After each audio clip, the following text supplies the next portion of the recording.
Do you want to go sit up and like talk Sure, about it, yeah, or would you yeah, rather sit whatever. here? It can be casual. We can, maybe. Or we can like sit in a circle. That might be cool if you guys want to kind of put your chairs that way. It's it doesn't need to be formal. Yeah. So, this is in people. I mean, true crime is a high entertainment category. I think because people have a lot of trauma, and this is just. It's insane to me to just see this come into the mainstream and know that so many people know about this now. So if we have an opportunity to talk about it, like we should talk about it, because these are things that infiltrate all of our communities. This is still very legal. It's government funded. The other episodes get into the funding and all the things behind it, and it's really deep and it's insane. So. Is there anything that you want people to know about anything? Do you want people to ask questions? Yeah, What's your we can comfort kind of level? just roll some questions and stuff too, kind of prompt some discussion, because it's been a pretty crazy week and a half as far as the response and the reactions like within the community, the survivor community, and beyond that, just into like everyday living rooms and water cooler discussion. And there is that like wet and bloody nature of like if it bleeds it leads, and like kind of the consumption of true crime and things like that. But I like feel like within almost 2 weeks time, like kind of like, not to label anyone, but like the right people are watching it. As far as the engagement I've been starting to have with like that kind of umbrella and kind of the different degrees of separation people have, the relatability, the almost stories. So it's like the minds and hearts and souls of like, I think the majority of the consumers of the content has been like, it's prompted more direct and genuine and organic discussions that are not just glorifying or chewing on it in a more surface level, as far as just what you see with the abuse and the psychology and just some of the deeper aspects of the conditioning that's going on in that industry at large. Yeah. And calling it an industry is really important in normalizing that language for these things that masquerade as schools or psychotherapy. And I think now DBT is one of like the buzzwords that they're using to get kids into these programs, because DBT is something that works. But what is that? Dialectical behavior therapy is it's basically a form of like tracking your moods, learning to control your emotions, and it can be really helpful. But if you put that into a situation of children who are imprisoned without their consent, and now they have to log their emotions all day and their negative thoughts, which will be used against them to diagnose them, medicate them, and try and put them in the basically like school to prison complex. So the amount of money these places receive through the school district, through insurance is, I mean, in the 90s, it was around $10,000 a month. Does that sound accurate to you? Per student. Per student, yeah. That's still accurate. I work in mental health and emergency mental health most of my life. I'm a survivor of this stuff. And then I have a son who's severely mentally ill and has required institutionalization repeatedly in his life. And it has been a dramatic struggle because his disorder was complicated enough that no legitimate hospitals would touch him. And we desperately needed help in a facility, and we had to keep him at home in unsafe conditions a long time because the only places that were willing to take him were places like this. And there was no way we could do that. And that kept our family in danger for a long time, and it's been a terrible struggle, because I know what these places are. And, there's no way I can give them up to it.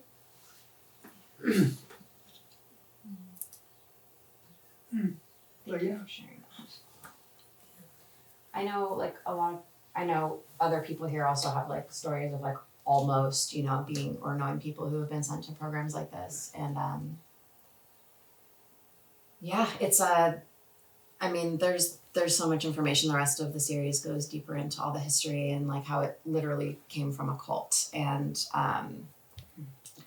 it's, I don't know, watching this film, like seeing the people together in those moments of joy just affected me so much because like I was in a program too. I wasn't in a WASP program, but I was in an adjacent program that was based on Synanon, and they're all the same. We all like you get taken there against your will, traumatized, tortured, and Beautiful bird from Canada. what's that? Synanon, that's bird in Canada. That his crazy psychotherapy hospital. Yeah. So I think the riot was really empowering. I think that just the fact that was able to be organized, that there was people were able to find ways to communicate enough to make that happen is. Yeah, it was very elaborate, more elaborate than we ended up with. Like, you know, the just the timeline of how things finalized into what we, you know, were able to offer in that space and time. The riot was a combination of like the angst coming from Casa by the Sea students, and then some of the smarts of them in this. They teamed up together because one of the kids had been showing us all how to get onto the internet, and we were instead of like messaging every, you know, finding politicians or something, we were copy pasting song lyrics into like a notepad file to like pretend we were doing school and write them into our journal so we could think about them.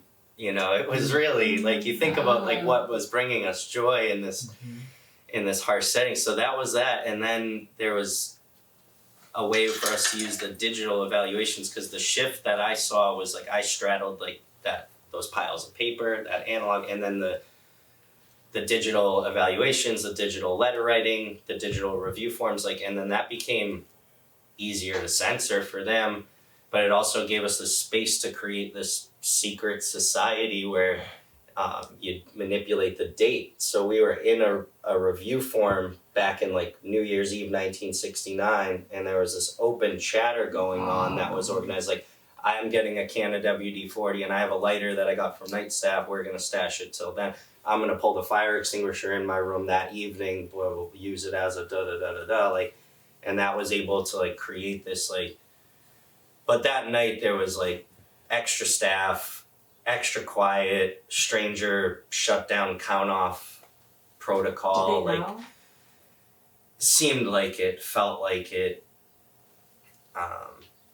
and then it was kind of like a time thing from like that shutdown moment to that. But just to organize that way, kind of in this underground manner was really smart, really tactical, really, you know, because there's like the shallow side of the way we utilized, you know, just things weren't necessarily how they seemed, but to have like a real kind of intranet space.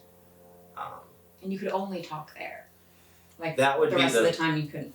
Yeah, in the way like, you know, you're pulled out of that computer lab space and you're in like journal time, reading time, like, you know, if two groups of, you know, 24 kids are in there and one of the staff is, you know, on break, whatever, or they're both in there, like there was, and the guy's side just, yeah, it's like, you know, it's not a contest by any means, but like I have to admit how like the yard mentality of like an institution like that, we really got to kind of like have more of that fraternal nature and just a little more just the manipulative, abusive nature of like the control on the girl side and the cameraless stuff really just made it hard for them to communicate as much as we probably did in those like the study room time, the gym time. Like you're not throwing the football the same way the video shows outside that white fence, but like we had open air time, and it would be like oh, this guy's gonna let us, and that's kind of the The cool Stockholm stuff. syndrome stuff. It's like, oh, he's gonna let us like tackle each other during the football, and we're gonna get to like, someone from somewhere. We're gonna tell a story, storytelling about, what you were doing as a kid before. What might have been going, like you've been there a year, so it's like, what's the music? What's the thing? Like, I remember music 'cause being you a got big very thing. minimal updates, like current event updates. Writing song lyrics was like a big thing for us too, Yeah. and we'd get in trouble if they found them. Like, Yeah. 'cause everything was inappropriate. Yeah, I remember we did some artwork, and a friend of mine were illustrating like a Pink Floyd lyrics, and we wrote the word cigar, and we both got on like yellow zone, which means they take away all your possessions and you have to sleep in the hallway and like write what a piece of shit you are all day.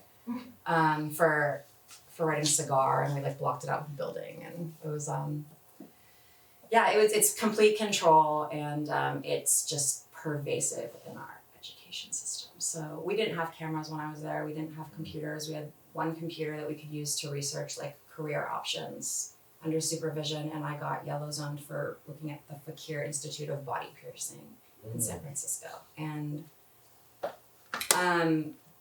it's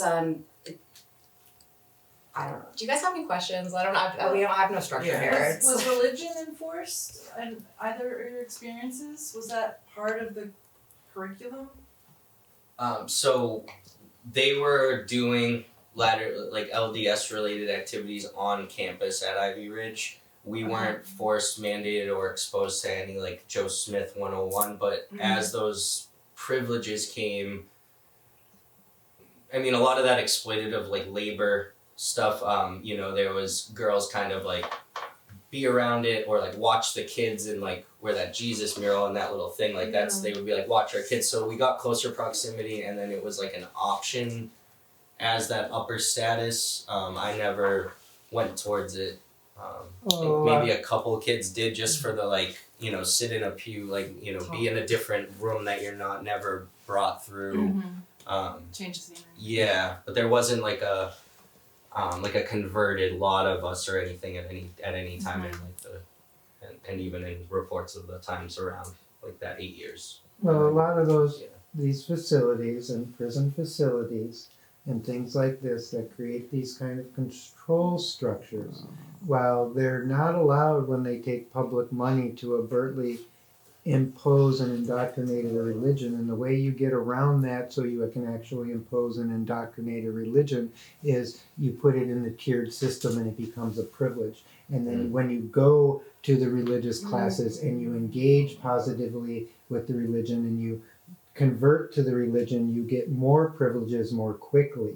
And so there's an option. You can ignore the religion and you can take a non-secular path or whatever, but it's going to take you longer to get privilege. It's going to take you longer to see your parole officer. It's going to take you longer to do all these things. And that's why jail and institutionalized conversions are really fucking high, because they dangle it over you. And this is a path to getting out. It's a path of control mechanism.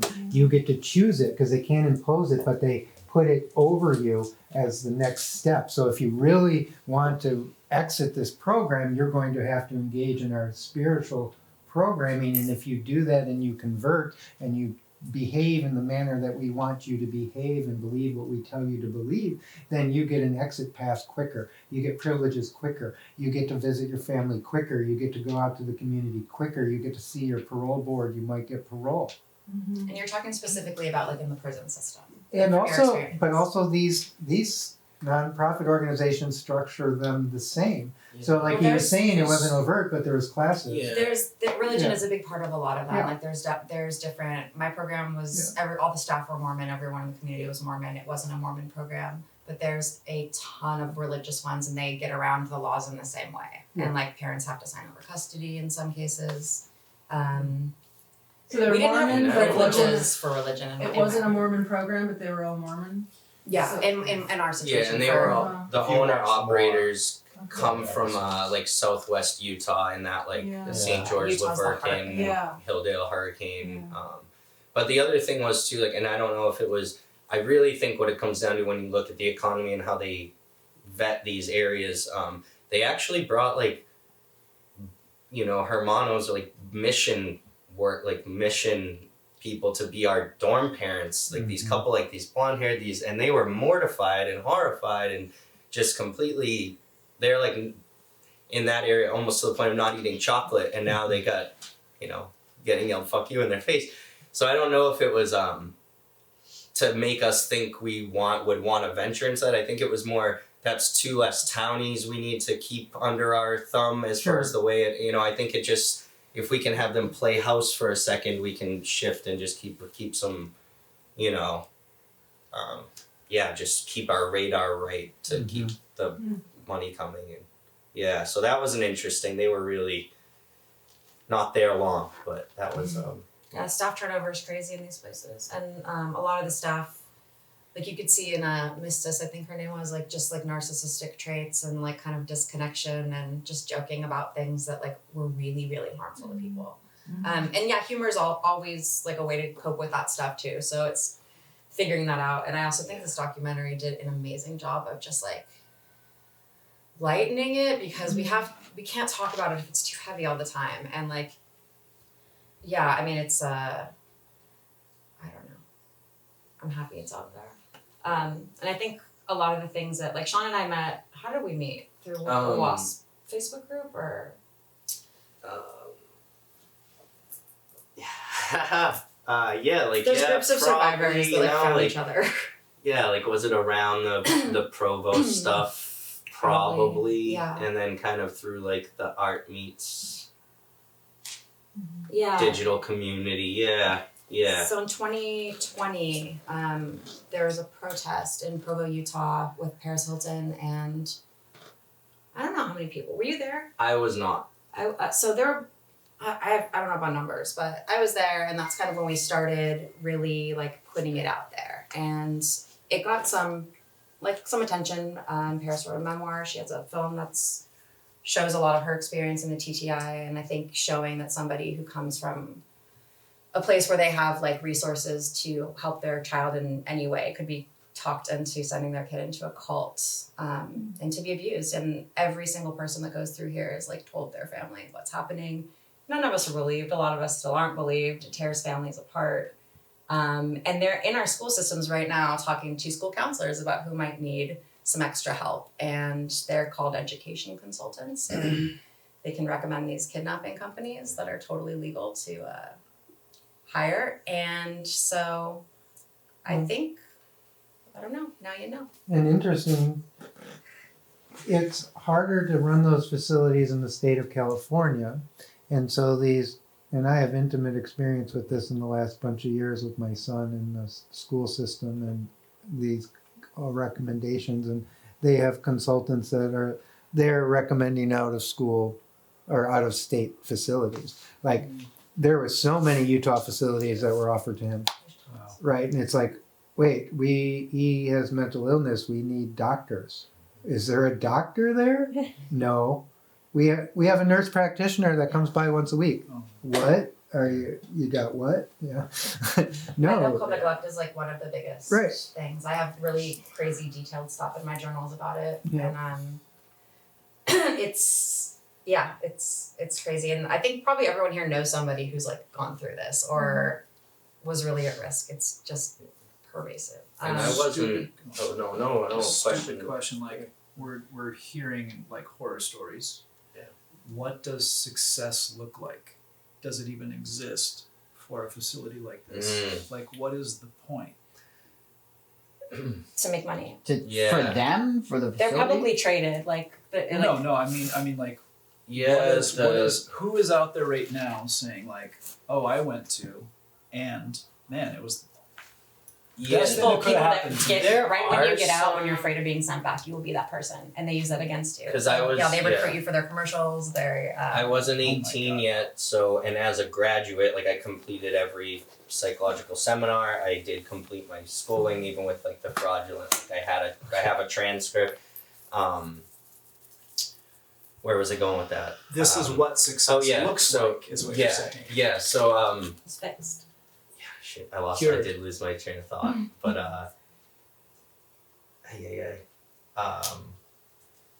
so part of that. So I'm afraid of being sent back. They have a free 3-month like credit with the school until I'm 18 as a graduate is what I was getting at. So the fear of that, and then all that conditioning and the Stockholm syndrome on like, oh, we like, oh, that guy would let us do this, that guy would give us extra candy bars.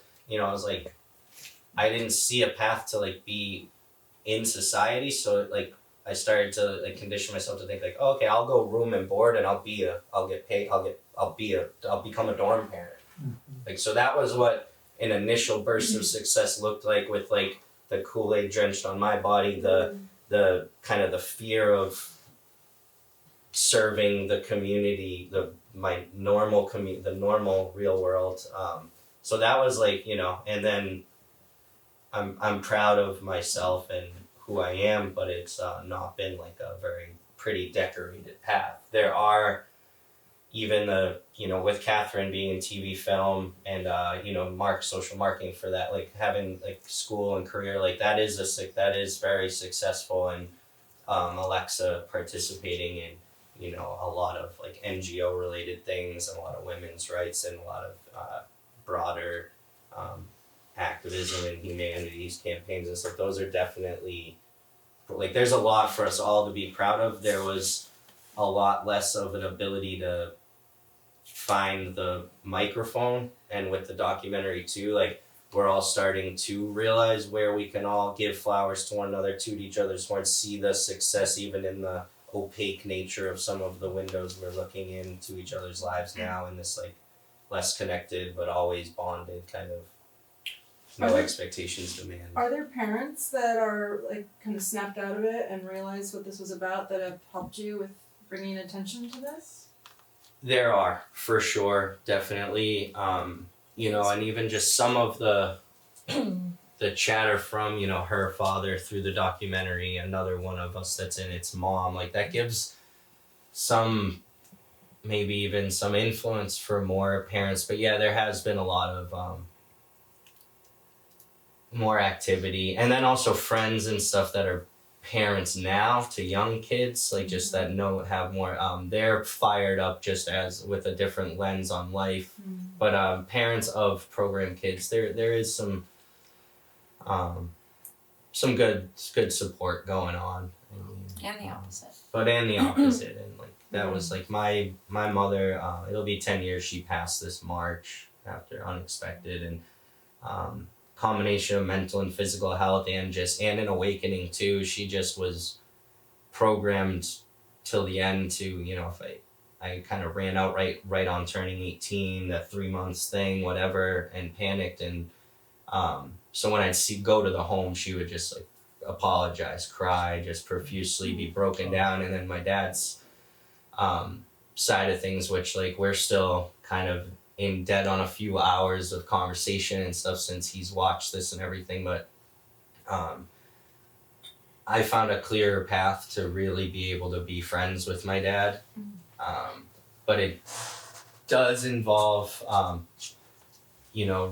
retention of the language of the seminars, in the application to my life's path, discussions, the way I can apply, or metaphorically to like my journey across the country to drive to California, like at a last meal, even kind of like, oh, it's like a stretch process in focus, and I'm not gonna so like that was like, he's referencing the seminar teachings, and even with some of the fraud and the scam, like after watching it, he wants, he like the grifters should be punished, but there's also a part of him that's like the X amount of dollars variable equals the Y teachings of the set, like it that's like, if it was Ivy League money, like that's that's the price of my what I learned. Yeah, so I don't slam my hands down like, why the fuck do you have to use it that way? I've just like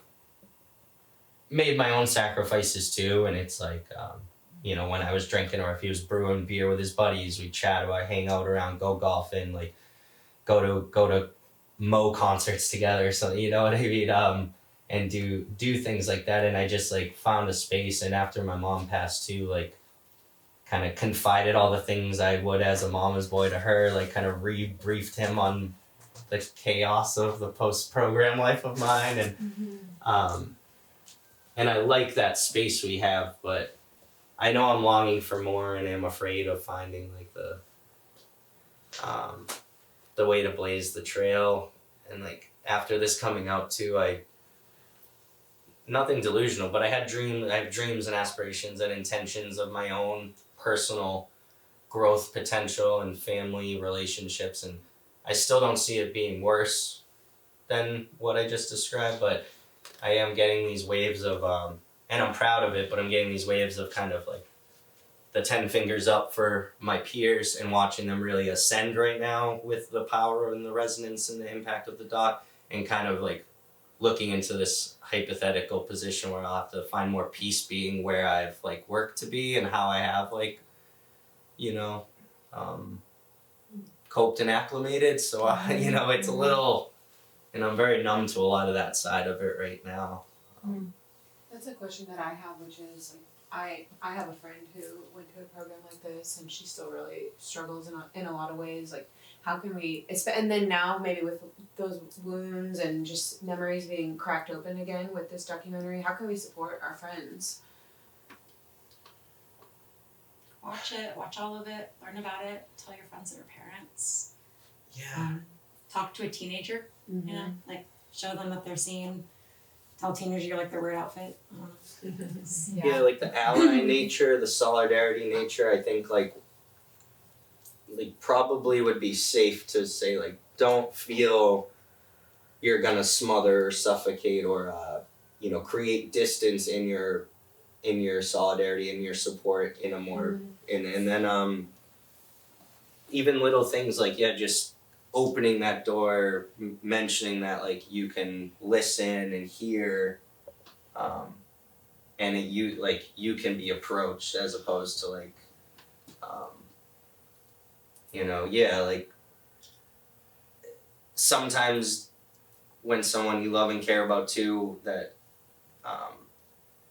didn't live it with you, like, you know, it can feel a little bit like a dissection or, you know, like a live autopsy or something on some of that. But I think by offering the space is gonna, you know, I guess just have faith that it may not be an acute result, whatever feels true in your heart with supporting your friends and that expanded people you're gonna come across that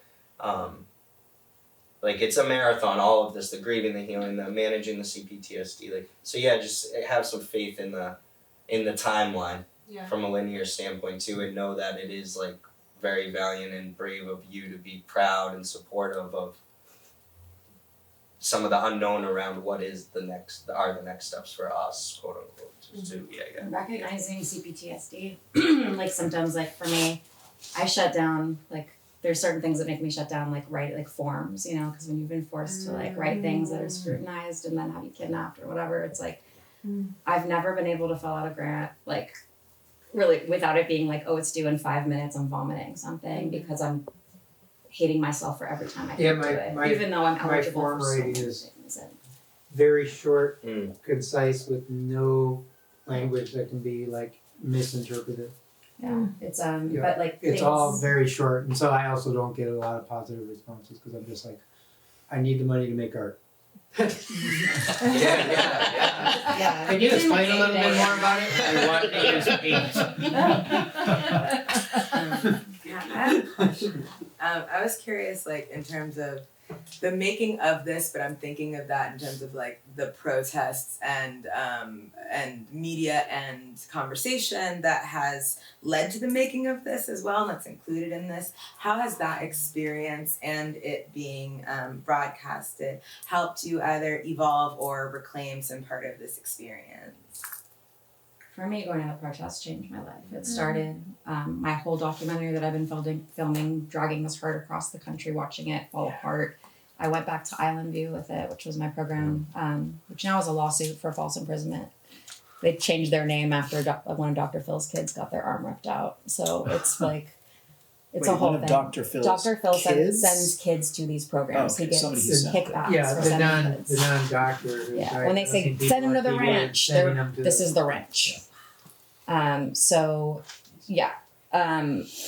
It's been helpful. It's been like I've had a lot of PTSD symptoms since the pandemic, and since speaking publicly about this kind of stuff, I've had a lot of resistance from my family. It's destroyed a lot of my relationships and friendships.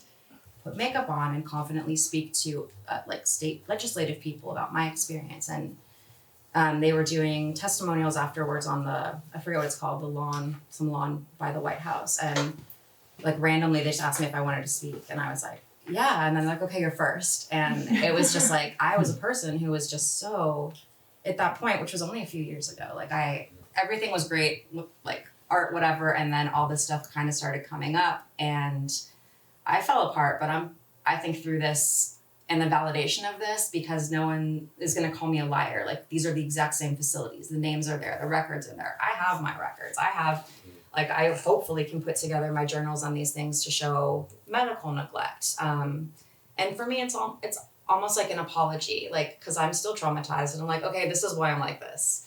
But also it's made me incredibly resilient and strong. And being part of this movement is like literally solidifying a future where this is not happening, or at least people know about it. And like, well, you have to make some really hard decisions if you have a child that it has really intense special needs or is violent and destructive and is ruining your life and it is dangerous, because that's real. But like Quentin said in here, I mean, jail was the Hilton compared to the TTI. So, and there's so many things that go back, like Elon's school is probably one of the most horrific ones, CEDU.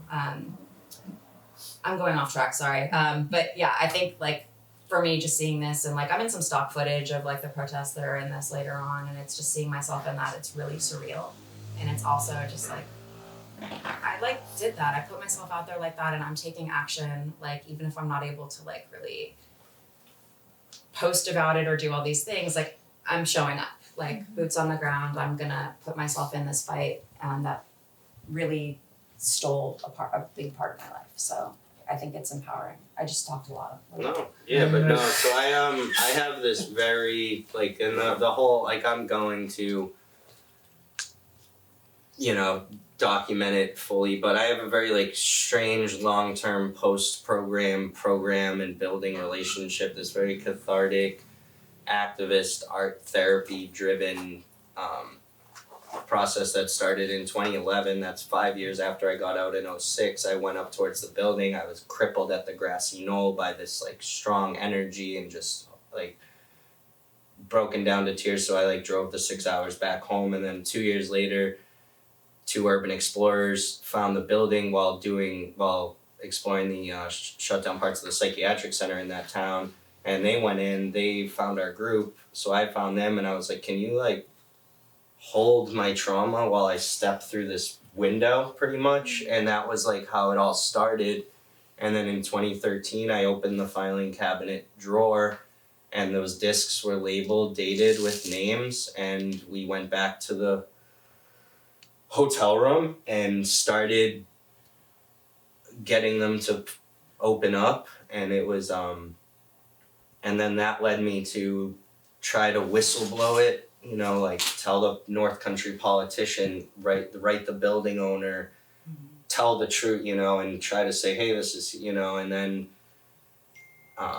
that fell on pretty deaf ears, and I'd go back with different other groups of students. I would make the trips, and then I was also like, if this was a normal school, what would I have done around there? Go to the Thousand Islands, Alexandria Bay on my own free will, utilize the bowling alley. So I started really like going to the house bar, going to the diner. Like I started just showing up in town as I spent these multi-day ventures. And then Labor Day 2019 was my shifting moment, because it was like, hey, by the way, like I was, Paris is going to talk about this like a little more too. This is going to be a potential shifting moment. And I'm like, okay, like I got some, the failed class action lawsuit I was in, like all the emails, sent all these, proof of the footage to people, and like just nothing ever happens. And there was some big extraction moments over those trips through 2020 into even some mini discoveries through like 2022 that just really like blew the lid off too, and that led to this process, which for me was, some of the graffiti, some of the art that I was doing in the room, like that was good. I wrote a hip hop song. I filmed a music video in the grounds of the building in 2013, and so I was finding some peace. I had acquired my whole file. I had the journals that made it through the shipping home process and like the censoring. So I just was like, I'll give blood and organs to you, Catherine, like, because we got bridged together by another survivor, probably in the stir of us connecting too. And she had this decade long vision of a video driven way to tell the world. And I always fumbled around in my, self-medicating, my forever 15 behaviors, my making ends meets, my, pizza delivery, food cook guide days, like kind of, drafting up journals, gathering different documents, like trying to create a multimedia way to, and then when we had a chance to kind of get together, I got driven by my local roommate down to Yucca Valley, got at an Airbnb with a checked bag full of some of the stuff that I'd even paid to keep in safe deposit boxes when I'd get paranoid. I had a very odd, sorry I'm rambling now too, but I had a very odd coincidence that the day my mother passed, I had a pretty long phone call with a guy, Ken K, you'll learn more about in other episodes, and it was kind of, why don't you, you're calling me, or you're bothering me, like, old man, just grumpy old man. He's like, why don't you go, you gotta go sort this shit out with your parents, da-da-da. And then my dad's like, have you talked to mom today? I'm like, oh, she did. I blew her off yesterday. She didn't answer today. And he's like, and then I'm like 60 miles an hour, third person to touch my mother's dead body.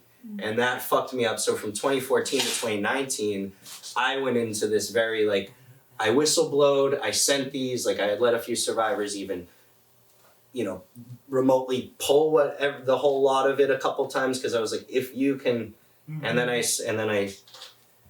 was like, take some ovaries to get in a pantsuit and go to Capitol Hill. So I even like put down a lot on like Paris, platform driven. The right people are gonna handle this, even down to the CCTV, and I found some peace in that too. But to get hands on too, and then for Catherine to have that vision,